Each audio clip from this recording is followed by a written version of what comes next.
llega viejo. So listen up, let it go. If the girl wanna play, let it go. Let it go. If the girl wanna play, let it go. Royal Page art team. You know, with the changing environment in real estate, you have to plan and change your negotiating techniques and develop new negotiating techniques and strategies. I'd like to talk a bit about strategies for solidifying a commission when you are representing a buyer and the buyer is interested in purchasing a mere posting. There's a number of different strategies, and today I'll talk about three directions you can go in, and it's certainly something that you need to plan out before you get to the point where you're in the middle of an offer and then all of a sudden you end up with no commissions. So clearly any listing that's on the MLS system that's a mere posting where the seller is not being represented, in most cases is a situation where you need to negotiate your own commissions. The first strategy is simple. Sign a buyer brokerage with your buyer when you initially meet with them, and therefore you'll have the leverage when you go in to ask for commissions from the seller to negotiate something reasonable for yourself, because the buyer will be in a position where he would have to pay your commissions, and therefore he would and you would recommend as well that a term be put in the contract which specifically states that the seller is going to pay the commission. So that's sort of one strategy, and the wording for that is something that you can look up with the Edmonton Real Estate Board or give me a call and I can provide it for you.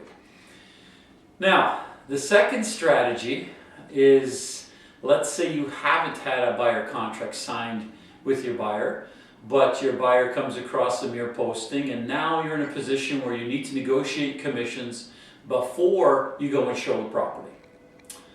Well, that can be a problem because of a number of things. One, the buyer thinks, well, if you add your commissions to the value of the home, or if the seller does, then the buyer may end up paying more, which is not true. But we'll get back to that in just a second.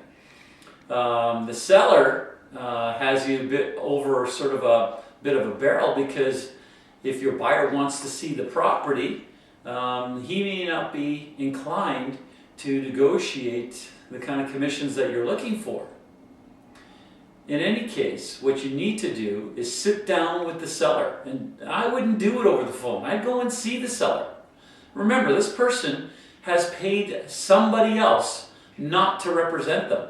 So they're on their own. I would go see them, sit down and say, look, here's what's going on. I've got a buyer. They want to take a look at your property. But before we move in that direction, I'm going to need to negotiate a commission with you. And here's what I feel I deserve. The form you should always use in this particular situation, or the form that I recommend, is the customer status and fee agreement form. And you can find that on the Realtor Link. Once you have that signed, then away you go. Bring the client in and present, and show it, and hopefully present an offer.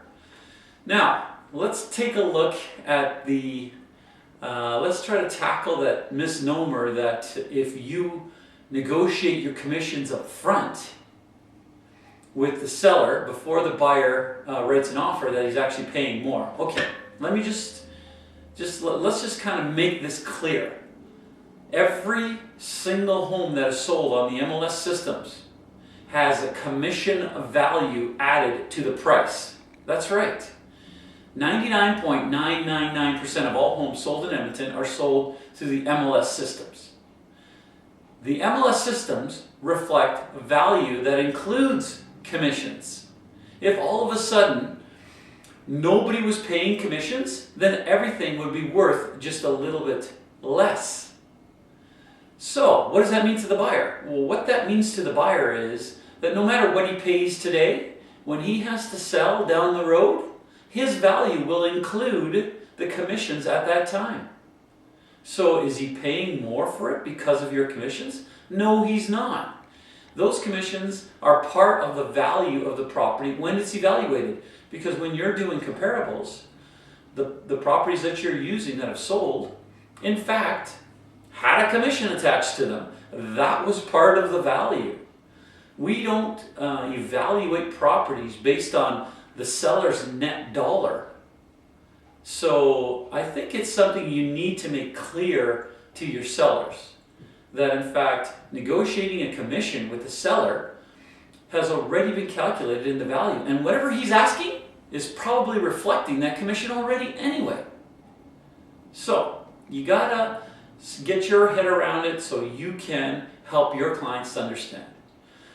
Bottom line, get your commissions negotiated in writing up front, either with your buyer or your seller, and then go and do your job. Once again, So listen up, let it go.